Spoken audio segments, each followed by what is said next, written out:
नमस्कार साथियों, गौरव ज्ञान धारा में आपका स्वागत है। आज अपन पढ़ेंगे रीट के सिलेबस के अंदर रीट मुख्य परीक्षा। हालांकि अध्यापक भर्ती है, लेकिन वो एक आदत सी पड़ी हुई है रीट बोलने की, रीट मेंस के नाम से ही जानते हैं।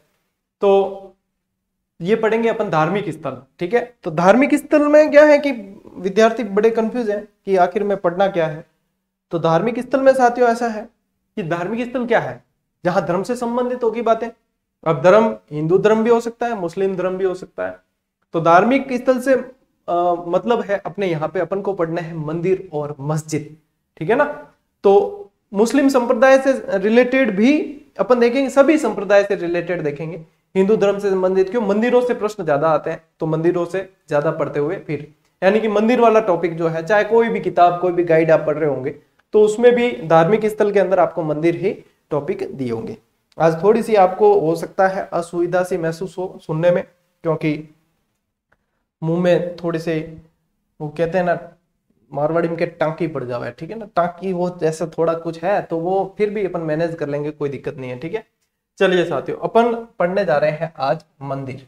ठीक है, तो मंदिर यदि पढ़ते हैं साथियों अपन, तो सबसे पहले जो है मंदिर की शैलियों को जानना बहुत जरूरी है कि मंदिर निर्माण की जो शैलियां हैं वो कौन कौन सी है।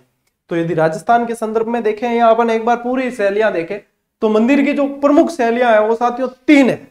प्रमुख शैलियां कितनी है? 3। आपको जो मेन ध्यान में रखनी है वो प्रमुख शैलियां हैं 3। अब उसमें से नंबर 1 आ जाएगी आपके नागर शैली।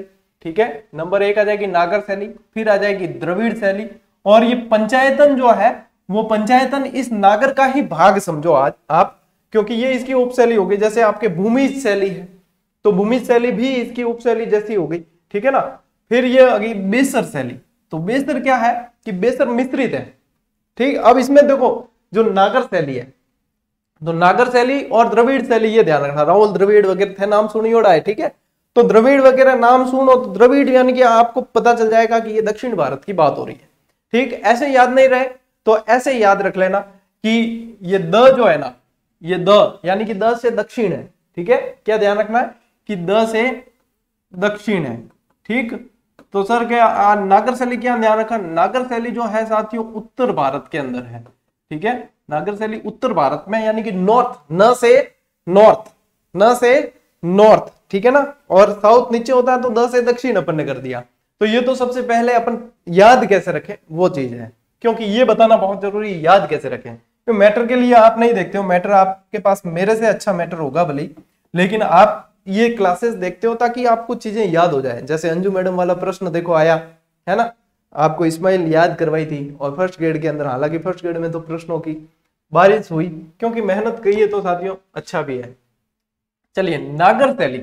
नागर शैली क्या होता है? समतल छत से ऊपर उठे शिखर की प्रधानता होती है, और इसे आर्य शैली भी कहते हैं। इसे आर्य शैली भी कहते हैं। ठीक है ना, पर्सी ब्राउन ने कहा।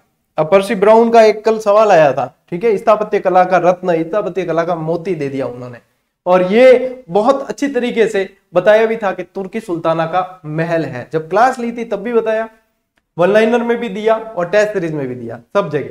तो ये आर्य शैली भी पर्सी ब्राउन ने कहा है, इसे भी ध्यान रखना आप। इसे नागर शैली को ही आर्य शैली भी कहा जाता है, और समतल छत से उठे हुए ऊपर उठे हुए शिखर। अब देखो ये 3 शैलियां होती है।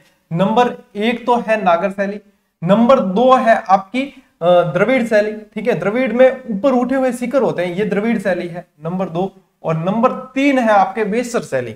बेसर शैली क्या होता है? बेसर का अर्थ ही, ये बेसर जो है ना, इस बेसर का अर्थ ही क्या होता है? मिश्रित, मिश्रित। और यदि शाब्दिक अर्थ देखा जाए साथियों, तो इसका एक प्रश्न अभी हाल ही में एक एग्जाम हिस्ट्री से रिलेटेड एक एग्जाम में एक प्रश्न बना था। वो ये था कि वेसर से शाब्दिक अर्थ कौन से जानवर का शाब्दिक अर्थ निकलता है?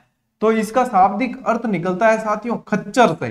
ठीक है ना। यदि यदि यदि यदि यदि प्रश्न बड़ा स्तरीय बनाया, अच्छा लेवल का, ठीक है, तो मैंने आपको बता दिया है कि खच्चर इसका शाब्दिक अर्थ होता है, जो बहुत अच्छा प्रश्न में गिना जाएगा। ठीक है ना, तो ये आपको यहां से ध्यान रख लेना। देखो साथियों, मैं क्लास में कोई भी कमी नहीं रखना चाहता। मैं क्लास भी पूरी तन्मयता से देता हूं। मैं यदि बुक दे रहा हूं तो तन्मयता से दूंगा, मैं यदि टेस्ट सीरीज दे रहा हूं तन्मयता से दूंगा। और मैं किसी भी चीज के लिए विद्यार्थियों को फोर्स भी नहीं करता कि आपको क्लास देखनी ही है, आपको मेरी ही बुक लेनी है या आपको मेरी ही बनाई हुई टेस्ट सीरीज ज्वाइन करनी, कभी नहीं। ये सब आप लोगों की इच्छा है, आप स्वतंत्र हैं, जहां से आपकी दिल करे ना।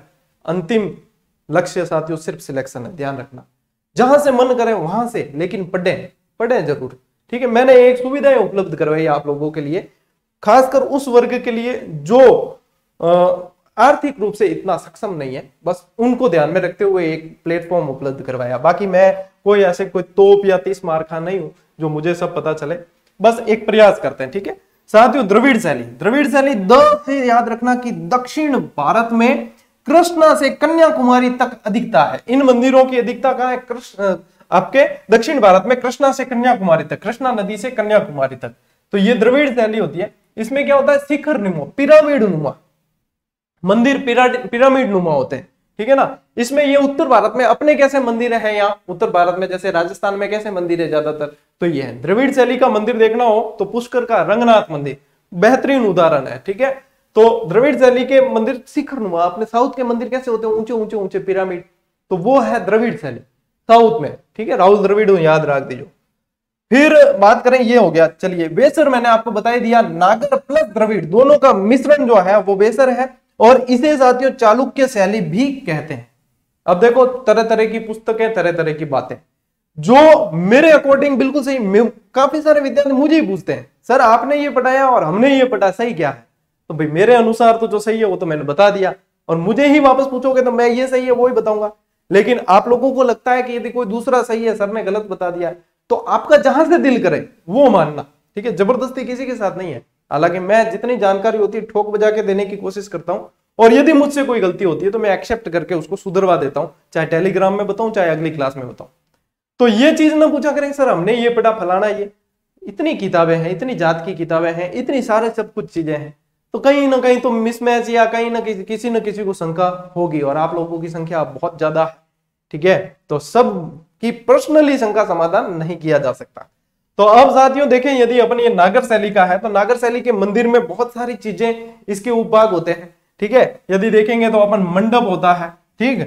देखो हालांकि ये आप लोगों के लिए बहुत गहरा सवाल हो जाएगा, ये स्पेशली जो इतिहास जिनके विषय हैं वो होती है उनके लिए काम का है। इसमें जगती ये होती है, ठीक है, ध्वजा, कलश, शिखर, गर्भगृह तो जहां मूर्ति रखी जाती है, प्रदक्षिणा पथ वगैरह, ये सारी चीजें इसमें नागर शैली के अंदर होती है। चलिए मैं बड़ा फोटो बताता हूं आपको नागर शैली का, ताकि यदि आपको पूछे तो आप थोड़ा सा ध्यान रख पाए, ठीक है ना। तो ये बीच में देखो ये जगह जैसी, यहाँ पे गवाक्ष, कपोत, अर्धमंडप, महामंडप, अंतराल, ग्रीवा, कलश जो ऊपर है, ध्वजा आप लोगों को पता ऊपर होती है, ठीक है। शिखर, इसका ये जो शिखर है गुंबद है ये, ठीक है। जंगा हो गई, जगती हो गई, तो ये कुल मिला के यहाँ इसके भाग होते हैं। और ये गर्भगृह यानी कि मुख्य जहां पे मूर्ति रहती है, गर्भगृह में ज्यादातर जो है पंडित जी उनको ही बैठने को, मतलब वो ही अंदर रहते हैं, हर किसी की एंट्री गर्भगृह में नहीं होती है, ठीक है। तो ये मतलब ये जरूरी नहीं है आप इनकी एक एक परिभाषा याद करो, क्योंकि आप साथियों एग्जाम दे रहे हो 3rd ग्रेड का, ठीक है। और मैं इसको लेवल को लेके चलूंगा, मैं आपके इसी मंदिर शैली पर ही 40 मिनट की क्लास ले सकता हूं, लेकिन वो काम की नहीं है, क्योंकि जो एग्जाम आप दे रहे हो उसके लेवल से चले। अब हो सकता है कि काफी सारे विद्यार्थी अलग अलग पुस्तकों से पढ़ रहे, तो जो मैं पढ़ा रहा हूं उससे एक्स्ट्रा मैटर हो किसी के पास उससे कम हो, लेकिन मैं एक एग्जाम के लेवल को लेकर चल रहा हूं। इतना आपको याद है, इसके बाद में आप चाहे जितना दायरा बढ़ा देना, और इससे कम याद है तो इस दायरे तक आना जरूरी है, ठीक है ना। तब आप एक अच्छी टक्कर दे सकते हो, ठीक है। अब अपन आते हैं मेन मंदिरों पर, राजस्थान के प्रमुख मंदिर, जिसमें से अपन पहले स्टार्ट में जयपुर के पढ़ लेते हैं, राजधानी से शुरू करते हैं। शीला माता मंदिर, ठीक है। शीला माता मंदिर कहां है साथियों? आमेर के राजप्रसाद में जलेब चौक के अंदर है, ठीक। आजकल प्रश्नों का लेवल चल रहा है साथियों, थोड़े स्तरीय प्रश्न आते हैं, ठीक है। कुछ बिल्कुल आसान आएंगे, लेकिन कुछ स्तरीय भी आते हैं, जैसे कि 1st ग्रेड के अंदर एक भोजी लंबरदार वाला आया था, ठीक है। भोजी लंबरदार वाला अब काफी सारी किताबों में नहीं था, काफी सारी में था भी, ठीक है, लेकिन वो एक स्तरीय प्रश्न में उसे मानता हूं। क्यों? आमतौर पे अपन नहीं पढ़ते, आमतौर पे बिजोलिया वगैरह ये पढ़ लिए, ठीक है, बिजोलिया, बेंगू वगैरह, नानजी, ठाकरी ऐसा पढ़ लिया, लेकिन भोजी लंबरदार माते अपन भाई ध्यान दिए कौन, ठीक है। अब वो प्रश्न आता है, हर प्रश्न जब एग्जाम में पढ़ गया उसके बाद में इंपॉर्टेंट है, उससे पहले इंपॉर्टेंट नहीं होता, मैं हमेशा आपको कहता हूं। तो ये चीजें जैसे जैसे एग्जाम में मिलेगी, अब जलेब चौक पे किसी ने ध्यान नहीं दिया होगा, लेकिन मान लो कि एग्जाम में जिस दिन जलेब चौक बन गया प्रश्न, उसके बाद से ये मोस्ट इंपोर्टेंट हो जाएगा, ठीक है ना। तो अपन पहले से लेकर चले इसे। तो ये ध्यान रखना कि आमेर के राजप्रसाद यानी कि महल के अंदर जलेब चौक के अंदर बना हुआ है। अब आमेर में कौन सा वंश था? कछुआ वंश था। तो ये कछुआ वंश की आराध्य देवी है, ठीक है, कुल देवी नहीं, आराध्य देवी है। इनकी मूर्ति मानसिंह प्रथम, ठीक है, मानसिंह प्रथम बंगाल से लेकर आया। अब मानसिंह प्रथम कौन सा वाला? हल्दीघाटी युद्ध वाला ही है, ठीक है, हल्दीघाटी युद्ध वाला ही मानसिंह प्रथम है। बंगाल के केदार को पराजित करके वहां से मूर्ति लेकर आया, जलेब चौक के अंदर स्थापित कर दी। कछुआ माता इनकी आराध्य, कछुआ वंश की ये शिला माता आराध्य देवी है, ठीक है, ये ध्यान रखना। और शिला माता के जो है प्रसाद में पहले, अब तो नहीं, शायद मेरे को वर्तमान की स्थिति पता नहीं है, लेकिन पहले ये आता था पुस्तकों के अंदर कि इनके प्रसाद में चरणामृत के रूप में शराब का भी प्रसाद चढ़ाया जाता है और दिया भी जाता है, ठीक है। तो कोई शौकीन जीवड़ा वे जा भी सके, ठीक, कि प्रसाद ले रहा हूं, ठीक है ना, और प्रसाद रे नाम तो गणजना लेवे भी है। मंदिर के वर्तमान स्वरूप का निर्माण मान सिंह द्वितीय ने करवाया। अब ये प्रथम द्वितीय वाला खेल याद रखना, वर्तमान स्वरूप है तो पहले बनाया भाई मान सिंह प्रथम ने है, ठीक है। अब वर्तमान स्वरूप की बात हो रही, तब मान सिंह प्रथम कैसे होगा? यानी कि बाद में किया है कुछ ना कुछ, तो मान सिंह द्वितीय है, ये ध्यान रखना। वर्तमान स्वरूप का आपके निर्माण मान सिंह द्वितीय ने करवाया। और अंदर जो मूर्ति है साथियों, वो काले संगमरमर की है, ठीक है, काले संगमरमर की मूर्ति है। ये जो आप देख रहे हो माता शिला देवी की ही मूर्ति है, और यही शिला देवी मंदिर का के अंदर मूर्ति जो केदार को हराकर, बंगाल के केदार को हराकर लेकर आए। इसके बाद में नंबर 2 पढ़ते हैं साथियों, गोविंद देव जी का मंदिर। अब यह माना जाता है कि कछुआ वंश के जो राजा थे, वो जो राजा ओरिजिनल मानते थे वो गोविंद देव जी को ही मानते थे, और खुद को इनका सामंत मानते थे। जैसे मेवाड़ में एकलिंग जी को मानते थे ना, वैसे ही एकलिंग जी के दीवान माने जाते थे, जितने भी राणा महाराणा सारे। अच्छा, मेवाड़ से याद आया कि कल एक सवाल बना था कि राज सिंह जी से पहले किसने शासन किया, राज सिंह किसके बाद में बने। मैं जब से मैंने हिस्ट्री के टॉपिक पढ़ा है, मैंने एक ट्रिक बताई थी, सिंहों को लाख बार मौका मिला, कुंवारा सांगा रवि बन के यूपी आकर जगरा जाए, आज लगा भीम स्वरूप से एफबी पर अकाउंट खुला, ठीक है। हालांकि मैंने लिखवाई नहीं, लिखवाई क्यों नहीं? क्योंकि कई जनों को याद नहीं होती। फिर कई जने ये भी कहते हैं कि सर इतनी लंबी ट्रिक याद करो, इन्हों बढ़िया राजा याद कर लो, तो थे 34 38 राजा याद कर लो, थे ट्रिक की काम ही कौन है। इसलिए बताने से भी बचते हैं कि भाई है तो भलाई है, लेकिन जब भलाई हवन करते हाथ जल रहे हैं तो थोड़ा हवन सावचेती से ही करें, फिर थोड़े से वापस बैकफुट पे आ जाते हैं, नहीं बताने, चलो जान दो। लेकिन मैंने याद की थी 2014 के अंदर, आज 2022 चल रहा है, ठीक है, आज भी ऐसे ही याद है। और आज भी कहीं से क्रम से कोई भी उठाकर पूछ ले तो मैं बता सकता हूं कि इसके पहले शासन किसने किया, इनके बाद में शासन किसने किया, चाहे मारवाड़ का पूछो चाहे मेवाड़ का पूछो। भाई एक बार याद करने में एफर्ट लगाना है, उसके बाद में हमेशा का टंडा खत्म। और आपको क्रम याद है कि पहले शासक कौन थे, बाद में शासक कौन है, तो इतिहास पूरा याद है। अब घटनाक्रम आपको पूरा याद रहेगा कि किसके समय क्या हुआ, जगत सिंह जी के समय क्या हुआ, राज सिंह जी के समय क्या हुआ, फिर राज सिंह जी के बाद क्या हुआ, सारी चीजें याद रहती है, ठीक है, टीका दौड़ वगैरह सब कुछ, ये तरीका होता है। लेकिन काफी सारे, अब देखो संख्या आप लोगों की बहुत बढ़ गई, तो 90% पॉजिटिव भी होंगे, 10% नकारात्मक भावना लेके भी आते हैं। भाई किसी को लगता है गुरुजी फायदा हो के हो, आज ऐसी खराब है फिर भी क्लास ले रही है, ठीक है, क्यों? क्योंकि विद्यार्थियों की क्लास इंपॉर्टेंट है। क्यों? मेरी प्राथमिकता सबसे पहली क्लास ही है। मैं कह सकता था कि किताब से पढ़ लेना, क्यों नहीं कहता, क्यों पढ़ाता हूं एक एक चीज, क्योंकि याद करवाना जरूरी है। लेकिन देखो हर व्यक्ति को जवाब देना भी ठीक नहीं होता, हर व्यक्ति को खुश करना उस तरीके का ही है जैसे कि हथेली में जिंदे मेंढकों को लेकर चलना है, तो ये संभव नहीं है। अपन प्रयास करते हैं उनके लिए जो समझते हैं, जो नहीं समझते कोई पैसे के आगे बीन बजाने से मतलब है नहीं। तो ये याद हो गया आपको। देखो इसमें क्या याद रखना है, शीला माता आराध्य देवी, कछुआ वंश की, मानसिंह प्रथम फिर मानसिंह द्वितीय निर्माण कराने वाला, ठीक है, संगमरमर, काले संगमरमर की मूर्ति। अब गोविंद देव जी की बात चल रही है 1669 की औरंगजेब की घोषणा के बाद। देखो एक तो है ना औरंगजेब और एक महमूद गजनवी, ये दो जना है ना मंदिरान तोड़न ही काम करियो। अब महमूद गजनवी का तो मतलब ये था कि लूटो और ले जाओ, उसके यहाँ पे शासन करने से कोई मतलब नहीं था, वो तो लूट कर ले जाना ही चाहता था सिर्फ, तो वो उसकी तो थ्योरी यही थी। औरंगजेब भाई साहब और ना तो हिंदू धर्म ने पसंद करतो और ना मुस्लिम धर्म ने पसंद करतो, मतलब ये तो बिल्कुल ही इनके खिलाफ था। एक बार इसको औरंगजेब को मतलब रियलाइज हो, इसने संगीत वगैरह पे रोक लगा दी थी, तो रियलाइज हो तो सारे संगीतज्ञों ने क्या किया कि उनका जनाजा निकाला वाद्य यंत्रों का क्या इसको थोड़ा रियलाइज होगा तो छूट दे देगा गाने बजाने की। औरंगजेब बेटा ऊपर देखे, औरंगजेब क्या कि इतनी गहराई में डालना, इतनी गहराई में डालना इनको कि वापस मुझे इनकी आवाज ना आ पाए। संगीतज्ञ के बकरी डिब्बे में आएगी, बैठ गई पानी, ठीक है, ओह कदी उधरे कौन, ठीक है। तो ये औरंगजेब मतलब तोड़ो फोड़ो अभियान वाला शासक, ये ज्यादातर कहीं भी तोड़ फोड़ किया जाए और करना ही हो और आपको पता नहीं हो तो काम काट दे, ठीक है। तो इसने घोषणा की उस समय क्या, मंदिर को तोड़ो, सब जितने मंदिर है सब तोड़ो। तो गोविंद देव जी की मूर्ति गौड़ीय संप्रदाय के पुजारी जयपुर लेकर भाग गए, ठीक है। जयपुर लेकर भाग गए। गोविंद देव जी को जयपुर का वास्तविक शासक माना जाता है, वहां पे स्थापित कर दिया और यहाँ पे अष्टयाम पूजा सेवा की जाती है, ठीक है। अष्टयाम पूजा सेवा से मतलब ये है, देखो अलग अलग दर्शन होते हैं, अलग अलग झांकियों के अलग अलग दर्शन होते हैं, सुबह के श्रृंगार अलग, 9 बजे के अलग, 12 बजे के अलग, अष्टयाम 8 याम के, ठीक है, 8वें याम के दर्शन होते हैं। और ये मंदिर गोविंद देव जी का मंदिर है, तो इन्हें शासक माना जाता है और ये इनके सामंत के रूप में कार्य करते थे, ठीक है। वो एक लिंग जी वाला हिसाब है, ठीक है ना। चलिए आगे बढ़ते हैं साथियों। आगे है जगत शिरोमणि मंदिर, ये भी कहां है, जयपुर। प्रश्न बनने का सबसे पहला पैटर्न है, आप लोगों को स्थान पूछा जाएगा। दूसरा पैटर्न है, यदि इसका कोई निर्माणकर्ता ध्यान में है तो वो पूछा जाएगा। तीसरा, यदि कोई वास्तुकार है तो वो पूछा जाएगा। चौथा, इसकी विशेषताएं पूछी जाएगी। एक एक चीज को उस लेवल से लेकर चलो ताकि आप एग्जाम से पहले आपको पता होना चाहिए कि पैटर्न किस तरीके, भाई क्यों प्रश्न बनते हैं, हम जो बताते हैं उसमें से, या कोई भी शिक्षक बता रहा उसमें से प्रश्न क्यों बनते हैं, क्योंकि हम उस पैटर्न को पहचान चुके कि ये पैटर्न से सवाल आते हैं, बस वो चीज को पकड़ते हैं, बस नब्ज पकड़ा सवाल तो आ जाए, ठीक है।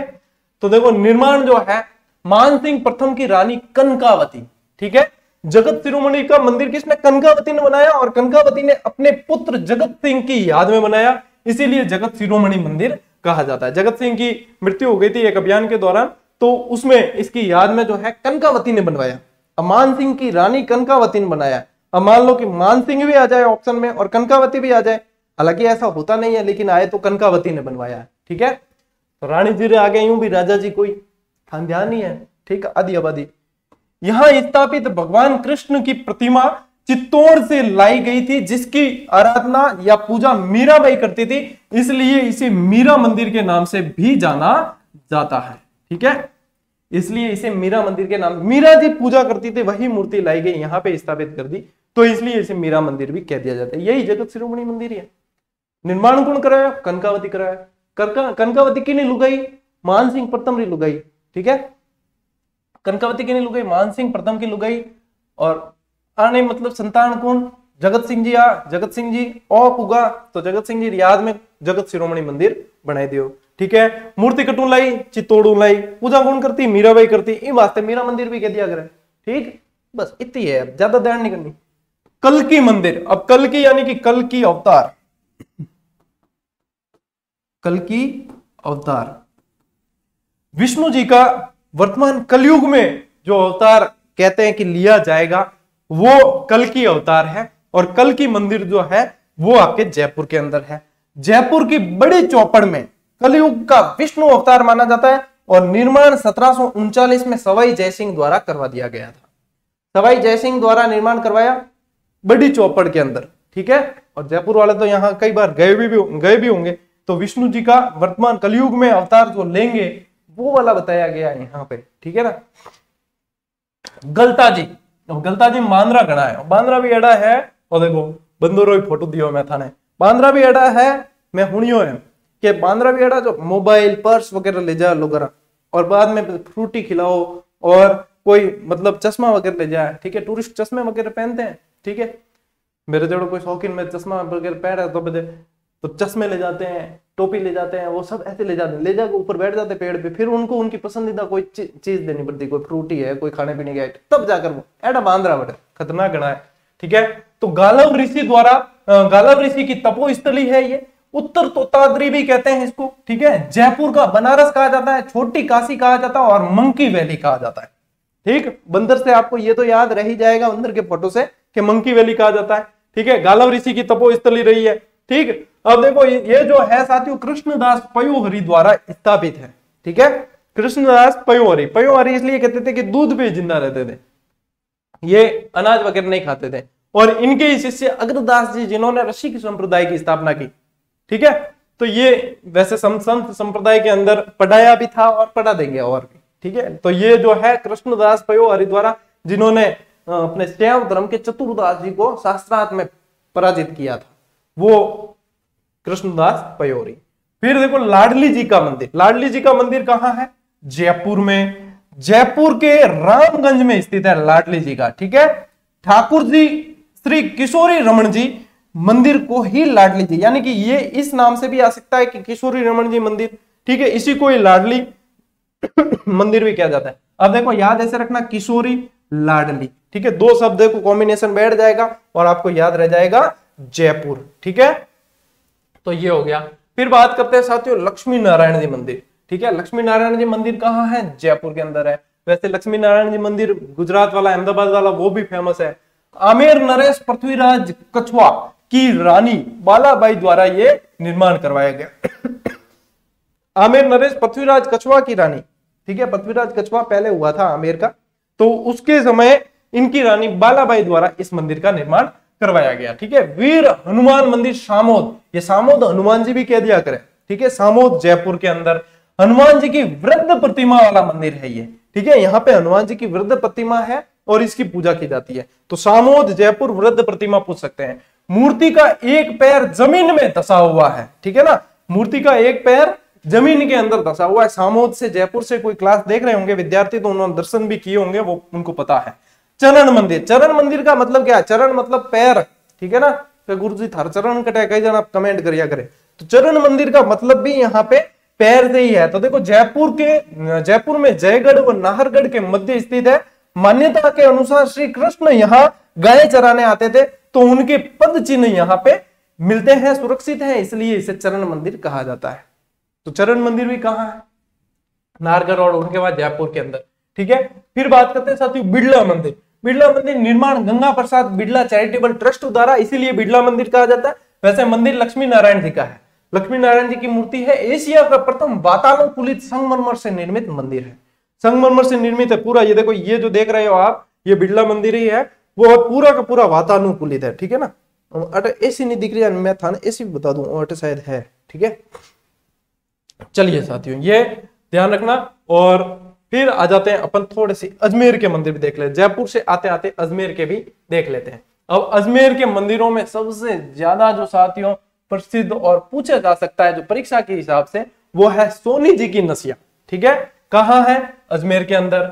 बनाया किसने? सेठ मूलचंद सोनी द्वारा निर्माण किया गया। इसे सिद्धकूट चैत्यालय भी कहते हैं। और साथियों बहुत मोस्ट इंपॉर्टेंट है, किस मंदिर को सिद्धकूट चैत्यालय के नाम से भी जाना जाता है। ठीक है, बनायो कौन है? सोनी जी बनायो, लेकिन मंदिर किनो था? देखो, जैन तीर्थंकर ऋषभ देव को समर्पित यह मंदिर है। ठीक है ना, जैन तीर्थंकर ऋषभ देव को। और अजमेर के मध्य स्थित है, लाल पत्थर से निर्मित है, इसलिए इसे लाल मंदिर भी कह दिया जाता है। क्या कह दिया जाता है? लाल मंदिर भी कह दिया जाता है। और इस मंदिर की खासियत है साथियों कि इसके ऊपर जो कलश है वो मतलब पूरे शहर कहीं से भी देखो तो वहां पूरे शहर के कहीं से भी देखो तो भी वो कलश जो है वो दिखता है। ठीक है ना, और पूरा देखो दरबार सजा हुआ है, सोने की पूरी नक्काशी और सोने का काम किया हुआ अंदर, इसलिए सोनी जी की नसिया के नाम से जाना जाता है। ठीक है, फिर आते हैं साथियों काचरिया मंदिर। काचरिया मंदिर क से किशनगढ़। ठीक है, किशनगढ़ अजमेर के अंदर। राधा कृष्ण स्वरूप की पूजा, ये इंपॉर्टेंट है। यहां से काचरिया मंदिर में राधा कृष्ण स्वरूप की पूजा की जाती है। कृष्ण विग्रह अष्ट धातु का है। कृष्ण भगवान का जो रूप है वो अष्ट धातु का घनश्याम वर्ण के रूप में बने हुए, और राधा विग्रह जो है वो पीतल निर्मित है। तो कृष्ण भगवान की मूर्ति अष्ट धातु की और राधा जी की पीतल से निर्मित है। और पूजा निम्बार्क पद्धति द्वारा की जाती है। निम्बार्क पद्धति, निम्बार्काचार्य है ना, सलेमाबाद वाला निम्बार्क पद्धति। अब निम्बार्क की मैंने एक ट्रिक भी बताई थी, यदि आपको किसी को याद हो तो, सन की तू हंसना मैंने नीम नीम शावेद, वो वाली।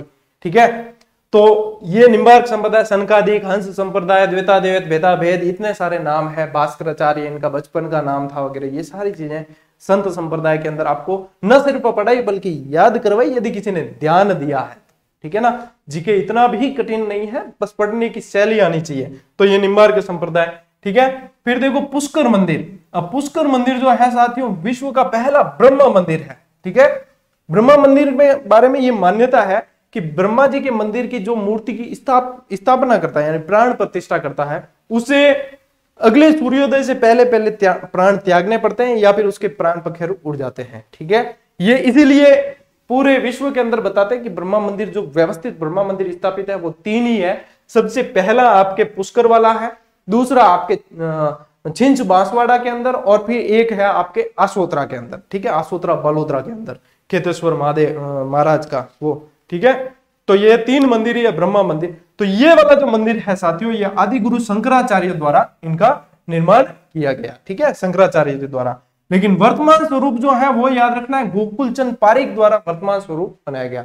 अब यहाँ पुष्कर झील भी है, आपको पता है 52 घाट झील जिसे कहा जाता है, 52 घाट है, ठीक है। महात्मा गांधी जी की अस्थियां भी विसर्जित की गई, महिलाओं के लिए पृथक घाट है, कनाडा की सहायता से सफाई करवाई गई, ठीक है। वैसे कल्डेरा निर्मित है, ये ज्वालामुखी के कल्डेरा निर्मित है, लेकिन कहते हैं पुष्कर ना ब्राह्मणों ने इसका निर्माण करवाया, लेकिन ये प्राकृतिक कल्डेरा ज्वालामुखी कल्डेरा यानी बड़े मुख से निर्मित होता है, वो छोटे मुख से निर्मित होता है, वो क्रेटर होता है। ये सारी चीजें आपको पुष्कर पढ़ाया जब कराया तो कोंकण तीर्थ, तीर्थों का मामा, प्रयागराज का, ये सारे जो इसके उपनाम है, ठीक है ना। तो पुष्कर झील तो अपने आप में बहुत महत्वपूर्ण है। यहाँ पे साथियों कार्तिक पूर्णिमा को मेला लगता है, रंगीन मेला, ठीक है ना। महात्मा गांधी जी की अस्थियां यहाँ प्रवाहित की गई थी, इसलिए महात्मा गांधी घाट भी कहते हैं, गौ घाट भी है, ठीक है। महिलाओं के लिए जनाना घाट है अलग से।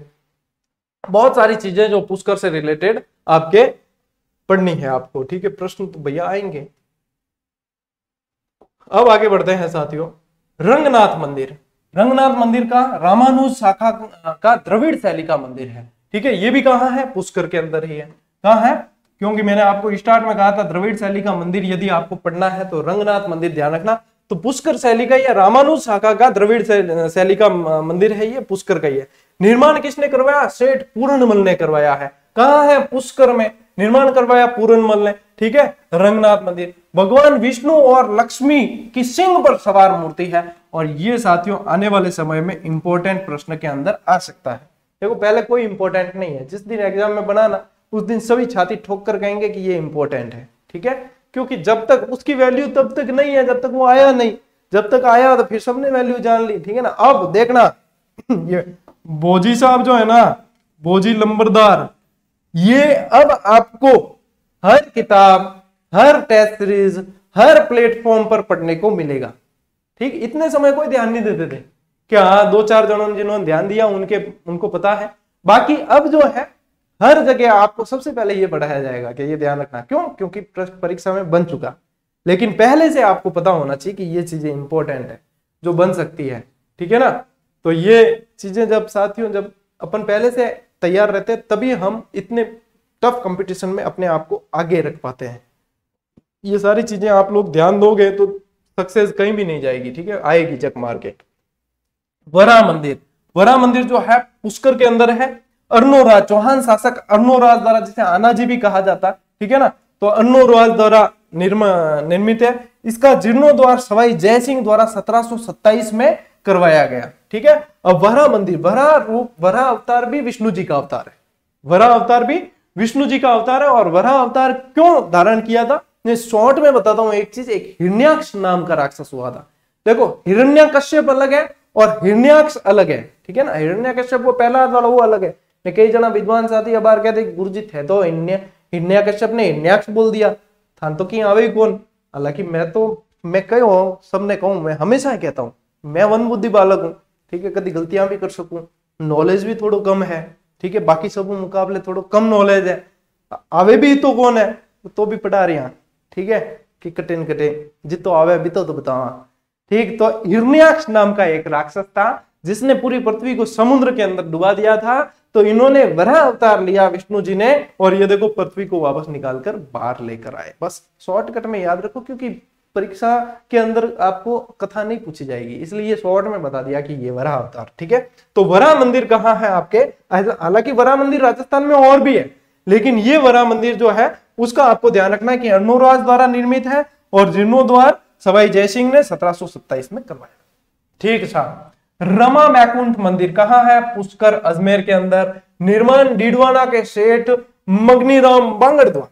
अब देखो सेठ जी निर्माण ज्यादा मैं कह सर, कभी आप सेठ पूरनमल कह रहे हो, ठीक है, कभी सेठ मूलचंद कह रहे हो, कभी आप सेठ मगनीराम कह रहे हो, तो ये बार बार सेठ जी तो निर्माण को मैथ मास्टर थोड़ी करा सके, ठीक है, इतनी दनमाया है कि न थे करा सकूं न मैं करा सकूं, ठीक है, सेठ जी कराए पया किन पड़े, तो सेठ मगनीराम, सेठ पूरनमल, सेठ मूलचंद, ध्यान सेठ जी रखना, ठीक है, गोकुलचंद पारेख, तो ये सभी तो भाई जिसके पास में संपदा है वही तो लगा सकता है। हमारे पास में तो जो संपदा है ना ज्ञान रूपी, हम तो बाहर हैं कि भैया ले लो बस, इनके अलावा की नहीं है, जेब खाली है आज, ठीक है। वैष्णव संप्रदाय की रामानुज शाखा से संबंधित है, ठीक है, ये देखो ये भी रामानुज शाखा का है, द्रविड़ शैली का मंदिर है, ये भी रामानुज शाखा का है, वैष्णव संप्रदाय का, ठीक है ना। तो ये रंगनाथ मंदिर, ये वरा मंदिर है, ये देख लेना, ठीक, और पूरी होगी, ठीक है। तो ये प्रयास, ये स्लाइड इसलिए शामिल की गई है, ये टेस्ट सीरीज 3rd ग्रेड की ऑलरेडी चल रही है,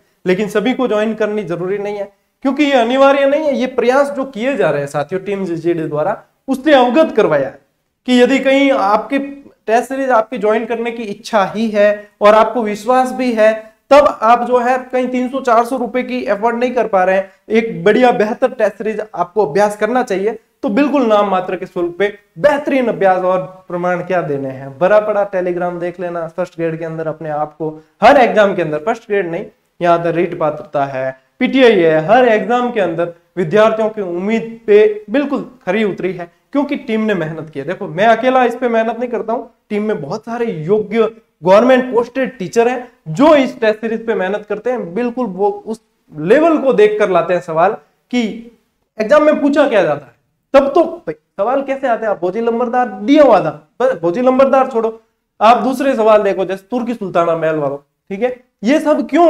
क्योंकि वो इस बात की समझ रखते हैं, और हमने शुल्क ये क्यों रखा है? क्योंकि हम इस बात की समझ रखते हैं कि विद्यार्थी जो है इस समय वैसे भी चारों तरफ से मार खाया हुआ होता है, तो जितनी सहायता की जा सके वो ठीक है, बस इससे ज्यादा साथियों नहीं हो सकता।